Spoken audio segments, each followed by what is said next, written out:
O Senhor esteja convosco. Proclamação do Evangelho de Jesus Cristo, segundo Lucas. Naquele tempo, o tetrarca Herodes ouviu falar de tudo o que estava acontecendo e ficou perplexo, porque alguns diziam que João Batista tinha ressuscitado dos mortos. Outros diziam que Elias tinha aparecido.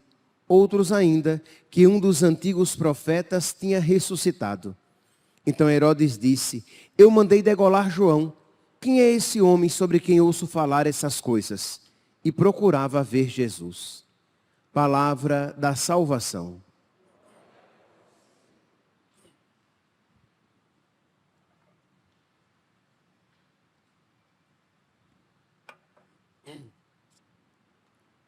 Caríssimos irmãos e irmãs, a primeira leitura de hoje começa com o início da profecia de Ageu, mas que relata o mesmo contexto sobre o qual nós estávamos refletindo desde terça-feira. Estávamos ouvindo como primeira leitura trechos retirados do livro de Esdras. Pois bem, o profeta Ageu, ele está nesse mesmo contexto. O que é que estava acontecendo? O rei Ciro tinha libertado o povo para que pudesse voltar para a sua terra, o povo de Israel, para que saísse do exílio e voltasse para Jerusalém e reconstruísse o templo. O povo fez corpo mole, depois o povo foi. O rei que sucedeu Ciro foi Cambises, mas depois foi o rei Dario, é esse que financia a reconstrução do templo. O rei Dario dá todos os fundos necessários para que o templo seja reconstruído. E é esse o contexto aqui do profeta Ageu. Diz então que quando o povo volta para Jerusalém, todo mundo começou primeiramente a reconstruir a sua casa. E não, o templo de Deus depois. Não é tempo ainda de reconstruir o templo de Deus. É claro, meus irmãos, que eles precisavam reconstruir as suas casas, sem dúvida. Mas as coisas poderiam, mesmo que concomitantemente acontecessem, mesmo que as coisas acontecessem ao mesmo tempo, mas existia a prioridade no coração de construir a casa de Deus. Mesmo que eles estivessem também reconstruindo as suas casas. Mas primeiramente, a Deus. A primazia de Deus na vida. E é essa a crítica que o profeta Ageu faz, porque eles tinham se esquecido disso. Diz aqui: e isto diz o Senhor dos Exércitos. Este povo diz: ainda não chegou o momento de edificar a casa do Senhor. A palavra do Senhor foi assim dirigida por intermédio do profeta Ageu. Acaso para vós é tempo de morardes em casas revestidas de lambris, enquanto esta casa, o templo, está em ruínas? Isto é, não é tempo de reconstruir o templo, mas as suas casas já estão excelentes. Aqui, meus irmãos, nós podemos fazer uma aplicação espiritual. O que significa construir as próprias casas e protelar, postergar, atrasar a reconstrução da casa de Deus, do templo? Significa quando você dá precedência aos seus interesses, aos seus planos, às suas vontades, em detrimento de Deus, em detrimento da primazia de Deus. É quando você, por exemplo, compromete por causa da sua vida do seu estilo de vida, dos seus planos, você compromete a sua vida de oração, você compromete a escuta da palavra, a sua vida sacramental. Você não tem tempo para essas coisas. Em compensação, você tem tempo para se dedicar para aquilo que é seu interesse. Então, a motivação era essa. As realidades concretas podem ser diferentes, mas você pode perceber que não poucas vezes o seu coração é muito parecido com o coração desse povo, que estava mais interessado com as suas casas. O rei Dario dando dinheiro para reconstruir o templo, e eles usando o dinheiro para quê? Para reconstruir suas casas. Passaram-se 16 anos e o templo não tinha sido reconstruído. Eu não estou falando de alguns meses, de um ano. 16 anos. Quando o profeta Ageu diz isso, 16 anos já tinham se passado. E o templo não tinha sido reconstruído, porque, afinal de contas, não é tempo ainda de reconstruir o templo. Então aqui você pode perceber, imaginar, a indignação do profeta, quando pergunta, não é tempo de reconstruir a casa de Deus? Mas foi tempo de reconstruir as suas casas, não foi? Pois bem, vem então aqui o versículo 6, a consequência. A consequência de uma vida centrada no egoísmo, apenas nos meus interesses, apenas nos meus planos, e esquecida de Deus. Qual é a consequência? Versículo 6. Tendes semeado muito e colhido pouco. Tende-vos alimentado e não vos sentis satisfeitos. Bebeis e não vos embriagais. Estais vestidos e não vos aqueceis. E quem trabalha por salário, guarda em um saco roto.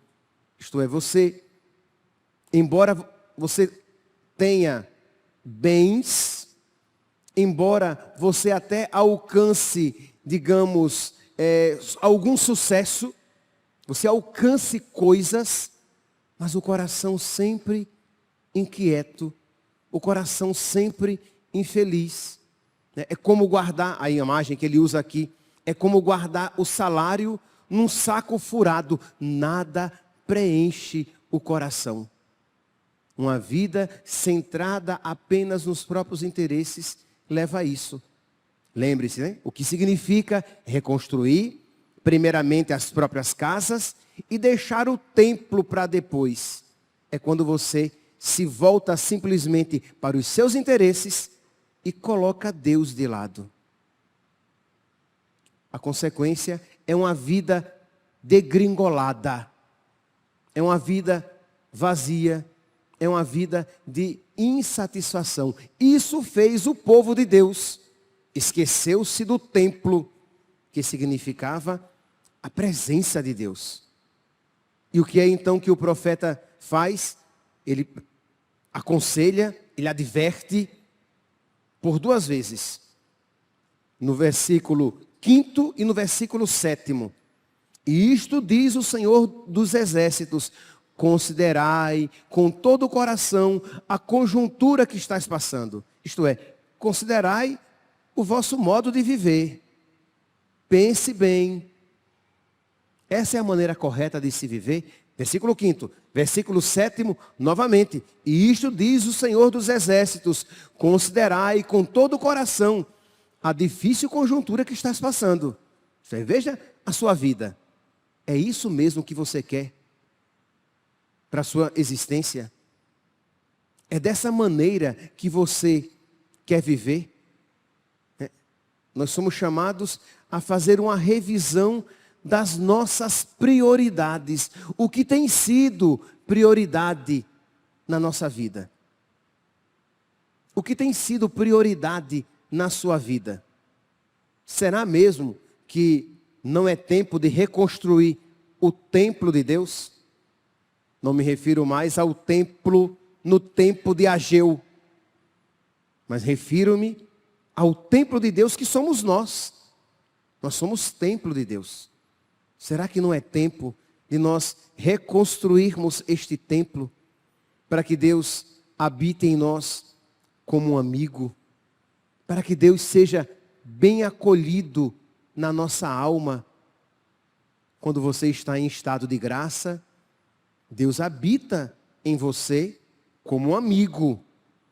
Quando você se deixa mover, quando você se deixa guiar pelas moções do Espírito, você dá alegria àquele que em você habita. Quando você alimenta o homem interior, você está edificando este templo. Mas quais têm sido as suas prioridades? Que você pode dizer: padre, mas eu trabalho demais. E eu não duvido. Padre, a minha vida é uma agitação. E eu não duvido. Só que precisamos ter prioridades. Senão, na nossa vida, vai se manifestar isso aqui que nós ouvimos nos versículos 5º ao 7º. Isto é, nós iremos até alcançar coisas, mas um coração sempre inquieto, uma vida agitada, um dia a dia infeliz. E aqui eu não estou falando que se você buscar a Deus, você não vai ter problemas.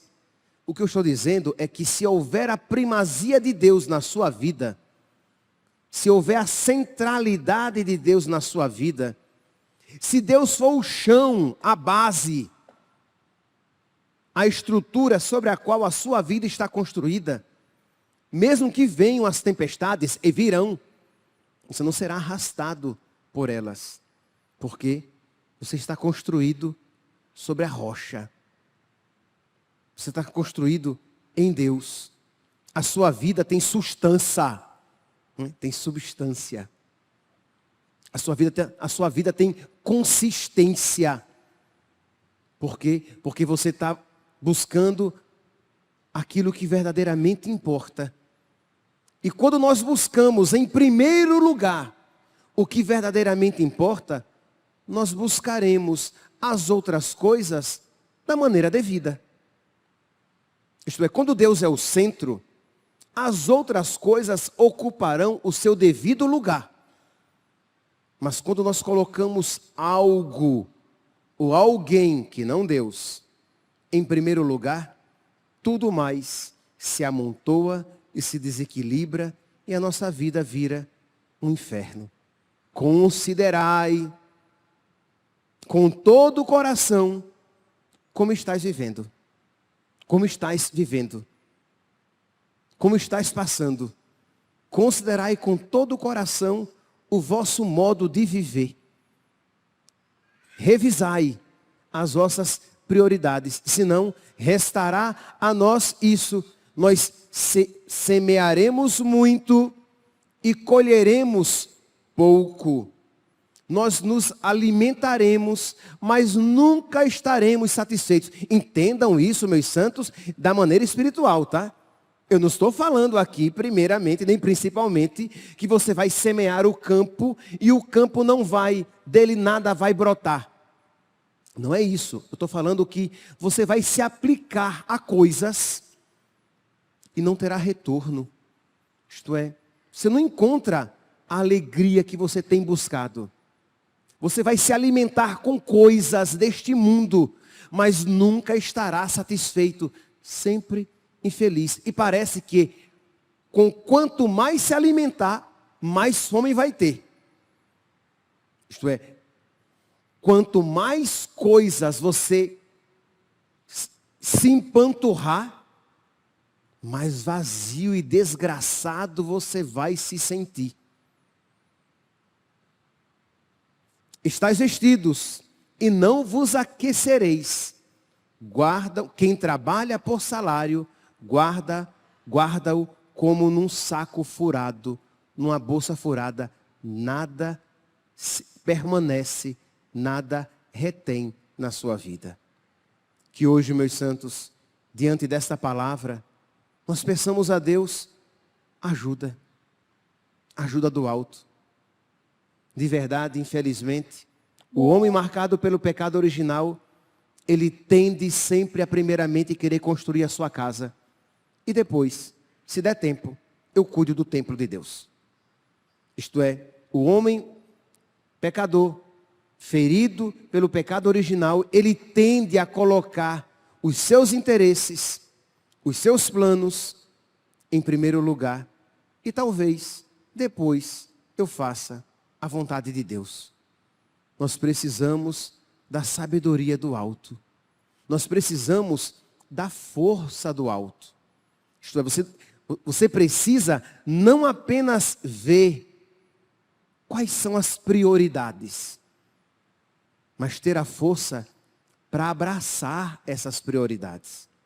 Porque aqueles que têm um pouco de vida de oração, veem quais são as prioridades.